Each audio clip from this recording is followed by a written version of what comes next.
Hello, Internet. Mike Cottrill back with another episode of the CMYO podcast. Last time, I brought in my good friend Rob Yoho to talk about the marriage between sales and marketing. We're going to do it again. We're going to end up with 3 of these total. This time, we're really going to talk more about the alignment between the two. And we're going to do it in 15 minutes or less because I know you're busy. Let's get into it. Still here with Rob Yoho. Rob, I asked you to stay for about an hour. We're 3 hours in.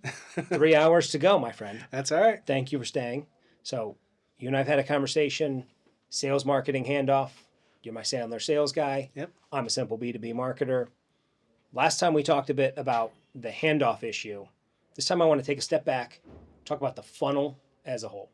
Okay. So people have tried to reinvent it, but since I've been in sales and marketing since the beginning of the internet, we won't say what year, it's always been about the funnel, right? Mm-hmm. Funnels like this, top of the funnel leads come in. We go through a discovery process, a nurture process. Some percentage turn into proposals, some percentage turned into close one. That's very smooth and easy to put on a board. 10% of these close, whatever. Is that, in your experience, the reality of sales? If I put 20 leads in the top, can I guarantee that 2 or 4 come out the bottom? Well, it's going to depend a little bit on the team.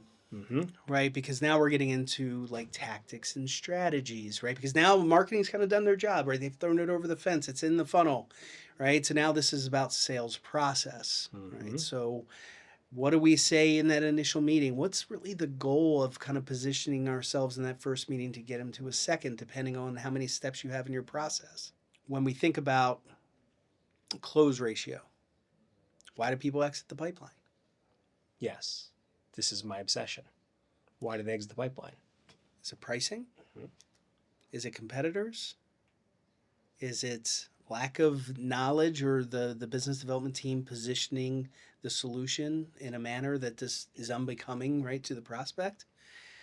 There's all these variables, moving parts when we think of why people hit the eject button. And is it no for now or is it no forever? So this is a career-long obsession of mine, right? You and I have talked about this, and we've worked together with some businesses. The eject button, to me, is the missing, I think one of the bigger missing gaps in the funnel, because on marketing, we don't understand it, right? We hear this was a loss, and we don't necessarily know why. The most helpful thing to me is knowing why we lost, right? So we don't have to name names, but I think of a client that you and I worked on, and when we got there, from a process standpoint, they were a mess. And I think you know who I'm talking about. So they had a CRM, I guess, and they had a marketing firm they were working with, which was driving, 100, maybe 150 leads a month. That's about right, 150 to 180 leads a month. So that 150 to 180 leads technically created enough of a close rate of 10 or 15 people that the business was going along, but they weren't growing the way they wanted. I hear a lot of times on the marketing side, well, if 180 leads a month is getting us 15 closes, then we need to go to 360 leads a month so we get to 30 closes. Is that the right move? For this particular situation, it was absolutely not the right move. Why? Well, we had one business development tip of the spear, right? So all the leads are funneling through that person. We had a secondary person who was more in like an executive level position that would create some overflow and would grab some of those leads. It wasn't sustainable. So I think this happens a lot. Small business, this is a business in the 3 to 5 million range, 2 business development people, right? Even though there's a higher up on a BDR, junior BDR, if I take them from 180 leads to 360 leads, we had engaged, always call we call this the hug of death. Like, could I get you more leads? Yes. Will that kill you? Maybe, right? That's not going to work. So because this was one that we worked on together, you and I came in. What did you do with that lead flow so that we could help on the marketing side? Well, the first thing that we did with the business development team was to create that repeatable process. So this is what an initial incoming call looks like. Here are the series of questions we want to ask from a qualifying perspective. So we really tightened up the qualifying process on the front end. Additionally, from there, we did leverage some technology, right? I kind of wanted to hear from an outside perspective what the business development person, what these calls actually sounded like. and how he was delivering the techniques that we were teaching him. So you were recording the calls. Oh, yeah. The discovery calls that were coming in, which I loved, by the way. You and I listened to these. Yeah. Marketing guy, of course, I had to take on how sales did. Sure. Yours is more valuable take. What were you learning from that? Well, in this case, this business development person wasn't necessarily executing the way that we really teach and really coach our business development reps to approach the sales process. So we had to make a switch. And so we went out to the market and we found a sales guy that we felt was coachable and trainable, and we used an assessment to do that and talked about strengths and weaknesses and looked good on paper. And so that was kind of my first move. The second move, you talked about the other marketing firm that was in there. Their solution was to just increase the leads. And Increase the ad spend, increase the leads. I said, that's crazy, right? It's not sustainable as it is as it sits today. And I said, I would rather have more qualified people. I'd have half of what we had, right? But more qualified. I want a better lead. And essentially, that's what you guys did.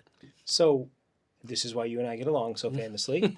You're one of, let's see, I've met 5,000 salespeople in my life. You're one of two who's like, what about less leads that are better? Because it is so predictable. And I'm poking at salespeople as I always do. It's so predictable to say add more to the top of the funnel, but it is unsustainable. And it's sort of a tail chasing exercise to work more leads when only a certain percentage of them are good. So in this case, what was really valuable that you did, and I would say, if I were going to take away one thing from you and I's conversation, the recording of the sales call and you and I going through that together, hearing what was being said on the discovery call, the objections that were coming up, was the most valuable thing to me on the marketing side, because it completely, you brought us in as a different agency, but it changed how we did it because we heard those objections. Right? And when we heard those objections, we went, some of these objections on marketing, and this is really important, SQL, MQL handoff, are filterable from our end. So what were some things that I heard and you and I talked about? One, right up front, there were people who were just never going to do it from a budget standpoint. That's right. So they were kicking the tires. They were looking at things. Let's just say that this product that you were working on cost $10,000. There was 0% chance that they were ever going to have the funds for that, which is okay. There's all kinds of places in the market you can enter, but they needed to be spending at least $10,000. It was quickly that there was no way they can do that. Interestingly, one of the ways we trimmed the total number of leads but increased the quality is we were more upfront about the costs and the marketing, right? The brochures that we put together, the tours that we put together said, if you are not going to fund this to the tune of $10,000 at least, it's not going to happen. The other thing that I thought was really, really valuable with this client is when we looked at the past customers. And so I always talk with our team, for those that are Arrested Development fans, we always say there's always money in the banana stand, right? The Bluth banana stand. And that is your closed won and closed lost pipeline. And when we looked at closed won and closed lost, one of the things that I was shocked to find out for this particular business was the concentration of states where people bought, right? Now, this is an Ohio-based business. You think, of course, Ohio is going to be their number one. Yes, but the amount of people from Michigan, West Virginia, Pennsylvania. So we changed our marketing budget around that. We turned up ad spend in some places, like Michigan and Pennsylvania, and we completely turned it off in other states. But that, to me, is a testament to going through those sales calls, going through what the discovery process is, where we see objections, and then looking at our closed won. How often do you see sales teams and marketing teams, because I'm not going to just lump you in on this, actually look at what works and then turn and pivot their strategy? Well, I mean, that's the one thing. Data doesn't lie, right? It's objective, right? It's not subjective. And a lot of times it should drive our decision-making process. So when we looked at that data and understood where the leads that had the highest probability of closing were coming from, we called it the big six. Let's just focus in on the big six, right? And really funnel marketing dollars right into those areas. And so those types, we just increased the likelihood of those prospects converting. Yes. The big, and I forgot that we called it the big six. And it made such an impact. And I think I loved working with you and your team on this particular client because the data findings were so fun. Right? So from your seat, I mentioned the closed won, closed lost thing. I think we learned so much from closed won, closed lost in a pipeline. Where do you get data when you're assessing? You mentioned recording the calls that the sales team's doing. Where else do you get data to look at and say, this is where we need to move our sales strategy? Well, it's interesting when you start to think about data and what are the key metrics that we should be really focusing on. I mean, obviously we want more closes, Sure. but we also want more bats, right? And we say we need to. They're all connected. And the interesting part when you think about business development, some people are better on the phone. Mm-hmm. When they get kind of belly button to belly button, screen to screen, something just doesn't mesh with them, right? They need a different set of coaching, right? You know, it could be the reverse. It could be horrible on the phone, but great in person. Transactions happen. Different set of coaching. So I think when people are looking from a business development, like how can I make my team better? They're looking for a silver bullet, and it's not there. It really comes down to the individual and what that individual salesperson needs. Everybody's got strengths. Everybody's got weaknesses. I want to highlight the strengths. I want to combat the weaknesses. So, first off, and you and I have talked about this in the past. I've always loved the philosophy of the at-bats, right? One, because I'm a baseball fan, but two, because it makes so much sense, even the percentages of the, like, a great hitter hits 300, right? It's 3 out of 10, which I think in sales would be unbelievable, right? If 10 of our discovery calls turned into 3 sales, I mean, you and I would be having this call on our yacht right now instead of this lovely podcast room. Nothing wrong with the podcast room, but the yacht would be nice. But most people don't. But it is about the at-bats, and it's about having those good at-bats. And so I think on the marketing side, it's about helping you with those quality ABs. Make sure you get through that. But one thing you just said that was really interesting when I think about the ABs is where they are. And I'd never thought of this before, but even measuring out from the data set of how this person came through our process. Were they on the phone? Were they in person? Is that something that you've measured with sales teams before? Yeah, 100%. Right. We have to look at all facets, you know, and even, you know, for those leaders that are, you know, from a hiring process, I think a lot of times, you know, we'll interview people on the phone and then kind of face to face, but in 2025, what other technology are we using, right? Everybody's Zooming. And when was the last time we were you and I are good friends. When was the last time we were face to face? Yeah. I mean, it's been a long time. You usually see your picture on a Zoom. It's not even you anymore. It's that very handsome picture, but it's not you. Yeah, that's right. Yeah. But we need to put this into our process, right? These are technologies that people are going to use to sell. These are tools that they're using. How are they interacting with it? And a conversation can look and feel completely different, right? And how are they positioning themselves on these platforms? All these variables go into what you're talking about. So this is fascinating to me as a marketer. So we start off. There's a funnel. Client that we were talking about, 180 leads a month. That's fantastic. They're not pulling them through. And to me, it's just a lot of times people say that pull through. 180 equals 15. That's not enough. We need to increase the leads. But when we talk about attribution reporting, going back, this was an organic lead. This was a lead from ads. I don't know that we all do a good enough job all the time of saying, and then what happened to them in sales that we can help with in marketing, right? Meaning, okay, I know how many at-bats we had, but I don't know the quality of those at-bats. Were they Zoom calls? Were they in-person appointments? So I think from an attribution reporting standpoint, That's a good point. that seems easy to do, right? I can know we had 30 discovery calls last month, but to your point, how many were Zooms? How many were just phone calls?